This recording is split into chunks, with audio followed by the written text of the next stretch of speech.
The broadcast is now starting. All attendees are in listen-only mode. Well, hello everyone, and welcome to today's webinar, Ensuring Quality in the Interstate Passport Program. I'm Kate Springsteen, Member Services Coordinator for Interstate Passport. This webinar is being recorded and will be made available by tomorrow at the latest. If you have questions throughout the webinar, please type your question into the question box on the GoToWebinar panel, and it will be brought to the presenter's attention at the conclusion of this presentation. Following this webinar, I will be sending out an email with information on where to find a recording of the webinar, as well as a link to a survey, which we would very much appreciate if you would fill out. I'm delighted to introduce you to our presenter for today's webinar, Jane Sherman. Jane retired as the Vice Provost for Academic Policy and Evaluation at Washington State University, as well as the Associate Director for Academic Policy at the State of Washington's Council of Presidents. At Washington State University, she directed institutional planning for internal and external accountability, accreditation, and assessment activities, and transfer policy, among other areas of academic policy and planning. At Council of Presidents, she coordinated statewide initiatives in transfer, dual credit, reverse articulation, and higher education's response to the Common Core, among others. Prior to her work at Washington State University, Jane was the Deputy Director for Academic Affairs with the Washington State Higher Education Coordinating Board. She has held faculty positions in counseling and counselor education at Idaho State University and at the College of Idaho. Welcome, Jane. Thank you so much, Kate, and welcome to all of our viewers today. I'm going to talk about ensuring quality in the Interstate Passport Program, and I am going to just start out with a very quick overview about the passport itself. I'm assuming that most of you who are attending this particular webinar have had an overview, so I'm not going to spend a lot of time on that, but please feel free to ask questions about that and also to look further into the passport itself on the website that you can see. Today's topics, though, beyond just that quick overview, 5 minutes on what is the passport and how does it work, in case any of you have not had that introduction. Then I'm going to talk briefly about why we are putting so much emphasis on quality assurance, and then the 5 aspects that have been built into the passport itself to assure overall quality of the program and the education that students achieve before they transfer.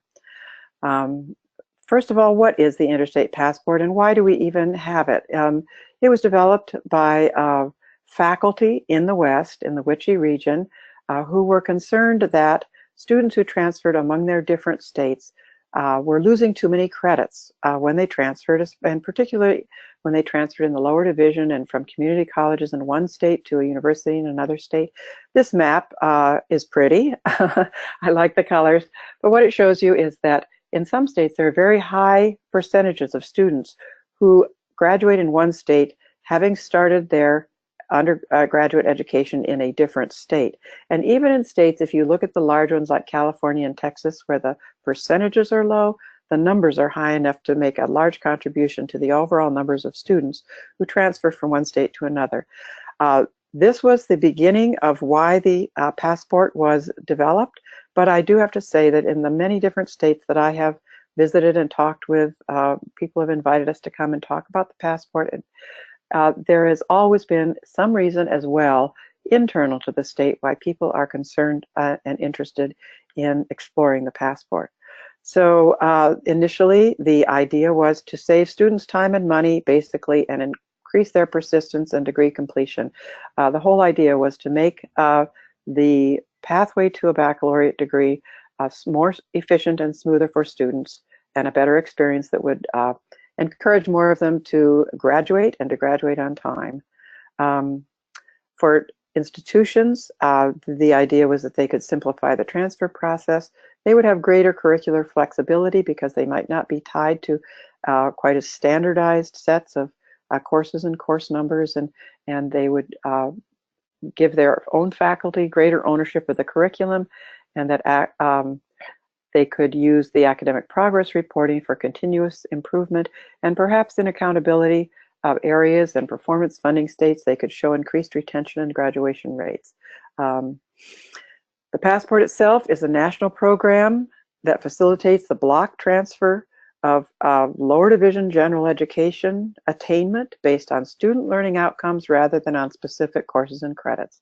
That's kind of a one-sentence summary of exactly what it is and what it's intended to do. It's based on 63 Passport learning outcomes that we'll mention quickly later. It's supported by multiple examples of some of the ways that faculty members who are teaching lower division general education courses have found to both teach and assess the learning of their students.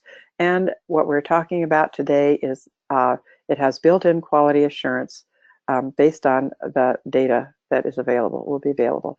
So then what are these nine areas of knowledge and skills? And we'll just quickly mention, as most of you probably know, starting with the foundational skills: oral communication, written communication, and quantitative literacy, building up to the knowledge of concepts areas that natural sciences, human cultures, human society and the individual, and creative expression, and then the cross-cutting skills that can be found throughout the curriculum in most institutions: critical thinking and teamwork in particular. The way that it operates is that an institution determines that its own learning outcomes for lower division general education are congruent with, consistent with, however you want to frame that, and cover the same range of learning as the Passport learning outcomes. No institution adopts the Passport learning outcomes. They compare the PLOs, as we call them, to their own lower division general education learning outcomes. And as you might expect, institutions that have done a lot of work already on their own learning outcomes and looked for those learning outcomes within the courses that they use in their general education program are the ones who find it the simplest process of identifying the courses and figuring out what choices of courses would be used by their own students to complete a Passport. There's no set number of credits required for a Passport. Typically, it has been 30 to 38 semester credits. The Passport is recorded on the transcript in one of several different ways that were developed by a committee of registrars who talked about how they already provide information on transcripts for students. So that's very quick, and I know that people who might not be as familiar with the Passport might have further questions. And again, I would encourage you to go to the website that's in the footer at the bottom of the slides and just sort of explore through that website and see if some of your questions are answered that way. But why are we so concerned about quality assurance? Well, frankly, as you might expect, every institution has worked hard to build a general education program that they are proud of, that they feel serves their students well, that best utilizes their faculty expertise and resources. And it's kind of hard for people to say that someone else's general education program might be okay too. There's a lot of variety, interesting variety in some cases, very helpful ideas and in terms of how people put together a program of general education that works for themselves, for their students.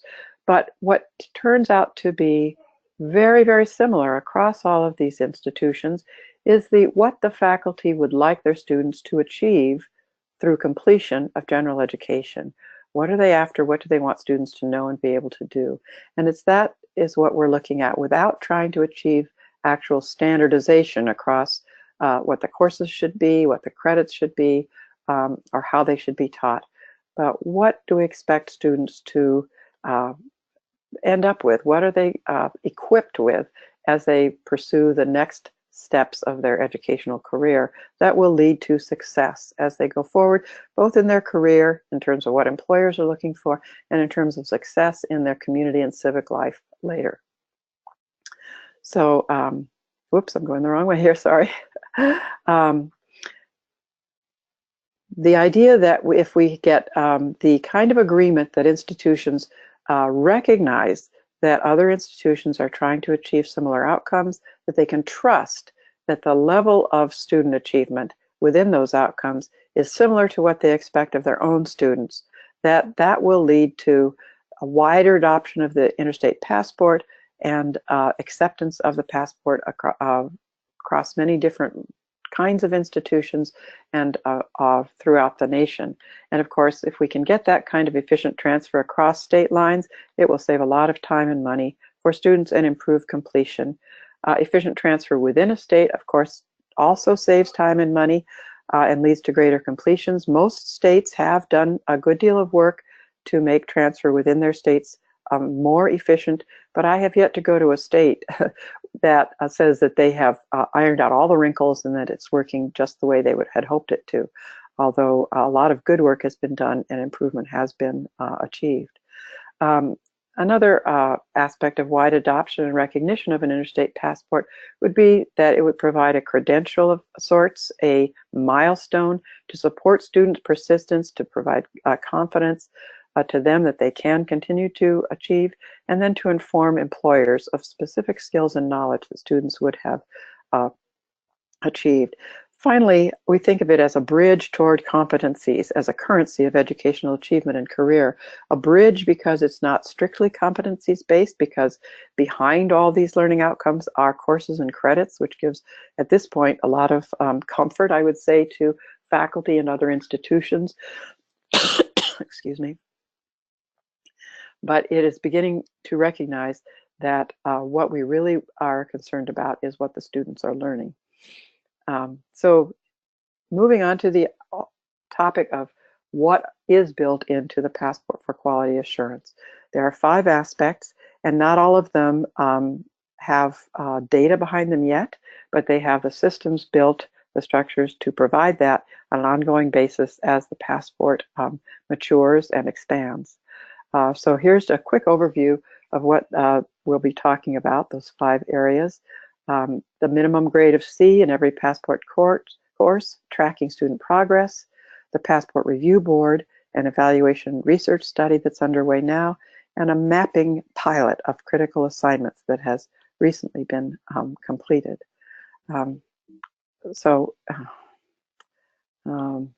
First of all, the idea that a minimum grade of C is required in every course used by the student as part of their passport was important to the faculty who developed the passport and the learning outcomes. As you can imagine, 9 different teams of faculty were working on this, one for each of the different areas. And no team, of course, was willing to say, our area is so unimportant that we would accept a D or D minus, for example, something like that, as long as it was averaged out with a higher grade in another area. And it's also the case that while many institutions for their own students who start at their institution will accept a average of a 2.0 or a C average for progress and for completion of general education, a great many institutions will not accept a grade below C if a student is bringing it in as a transfer course. So that seemed like the best way to proceed to the faculty who are developing it for this. Every course then is a C, which means that there may be some students at an institution who might achieve completion of general education at that institution who might not be awarded a passport if they have low grades within that general education program. Excuse me, again, I'm sorry, I'm getting over laryngitis. Tracking academic performance is an important part of quality assurance because it actually documents the success levels of students who move from one institution to another and how well prepared they were to actually succeed at the level subsequent to lower division general education. As they move into upper division coursework and into their majors, are they well prepared to make that advance? Every institution that is a member of the network reports students who achieve a passport to the National Student Clearinghouse, which has a program called Passport Verify, where any other institution can check with the National Student Clearinghouse the same way that you do for students who have a degree from somewhere else. And you report to the National Student Clearinghouse in the same way that you report students who achieve a degree from your institution. The Then you also report students that you receive who come into you that already have a passport as a transfer student, and you report to the National Student Clearinghouse their persistence and their GPA for at least 2 terms after they transfer out. And then this information is sent back to the sending institution in an aggregated way every year, so that the sending institution knows how their students are doing and how they're doing at each institution to which they transfer. This information is also summarized by institution and sent to the Passport Review Board, which is another area here that we'll be talking about. But it is, at that point, it is de-identified by student, so that there are no FERPA issues involved here. And National Student Clearinghouse, of course, is well versed in that and handles that aspect of it. The Passport Review Board is the policy-making board of the passport, of the Interstate Passport program. It consists of 1 member from each state that has 1 or more network members. So a state may have all of its institutions as members of the Interstate Passport, or there may be only 1, but as long as a state is participating with 1 or more members, then that state has membership on the Passport Review Board, which makes policy. They share information from each state, so everyone gets a good idea about what's working and what's helpful from each state. The Passport Review Board can convene faculty teams to clarify or modify the passport learning outcomes in the future if needed. And the Passport Review Board reviews the National Student Clearinghouse summary tracking reports to ensure that the sending institutions are preparing students for subsequent success, and they can act on those reports if needed in the future. Excuse me. The evaluation research study that is a study of interstate passport impact, including students from varying demographics, and it is funded by the First in the World grant from the Federal Department of Education, which funds a number of aspects at this point of the passport operations, and it is being conducted by the Education and Employment Research Center at Rutgers University. We won't have any results from that for a couple of years, but we're looking forward to that, and they're looking at a lot of different aspects about how the passport works, what its impact is on students, and how it's being implemented by different institutions. The mapping pilot, finally, is the 5th aspect of quality assurance that is in place at this point.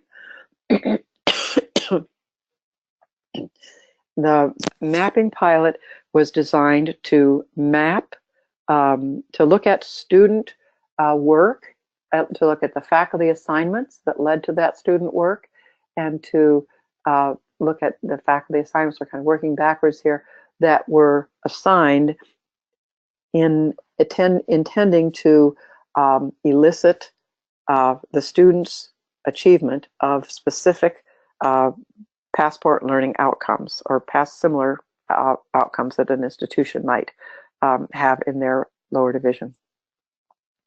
This was a limited pilot in terms of trying to design how this mapping work could be done in a way that would cross state lines, that would cross sector lines, and would provide information both on whether faculty assignments were really getting to the learning that was that was hoped for, and as well as how well were students' work demonstrating that they had learned the material at a lower division transfer ready level. This project utilized 3 non-passport states that states had not previously been involved in work with the passport, which is Montana, Colorado, and New Mexico.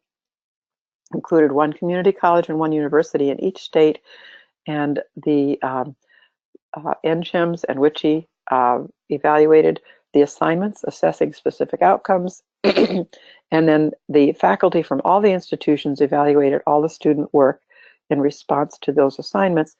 And As you might expect, questions had arisen, and always do, about whether, for example, are community colleges expecting the same level of student work that general education faculty at the universities are expecting? Or is your neighboring state expecting the same achievement levels of students as you are?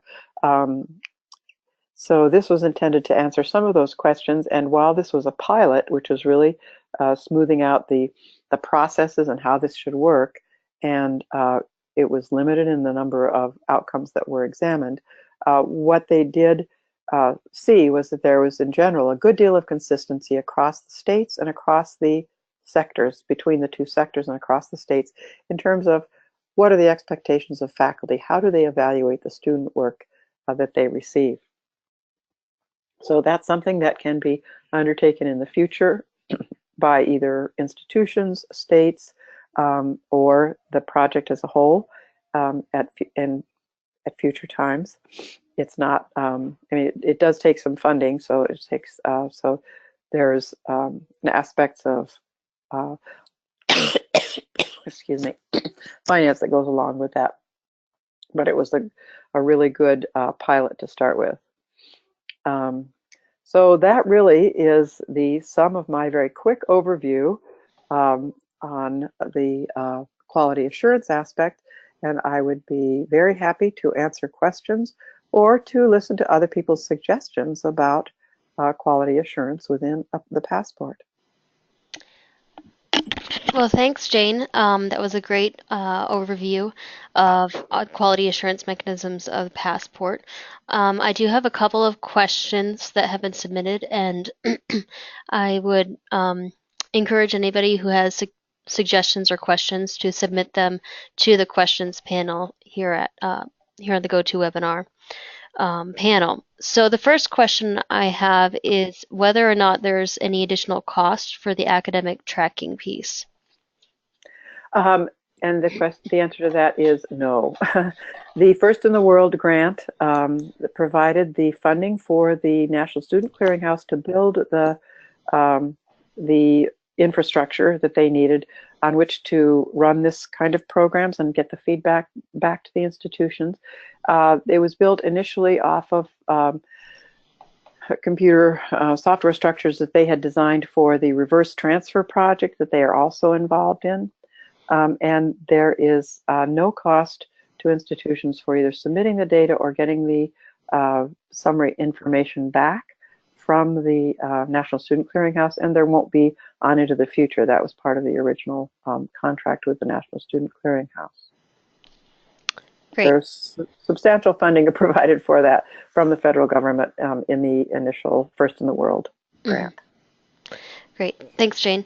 The other question that I have is what types of measures can the Passport Review Board take if a sending institution is underperforming? I think that is going to be something that in the end is going to be up to the Passport Review Board. The first line that they've talked about at this point is getting the data, sharing the data, working with an institution that is not, whose students seem to be underprepared for moving on, and trying to help them to use it for quality improvement and figure out ways to make that work better for them. Ultimately, obviously, the final answer would be to not allow them to be part of the passport if they are not able to prepare students adequately to move on. I mean, obviously students will vary in terms of their success, but overall, the idea is that students are expected to be actually better prepared than they currently are, and to be successful.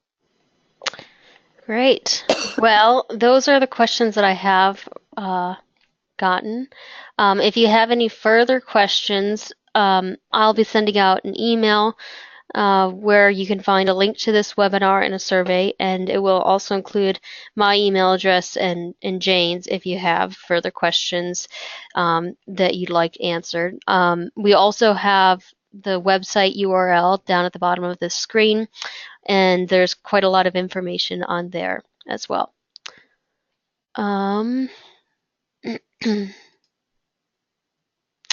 And I want to thank everyone for attending this webinar, and I hope you have a great rest of your day.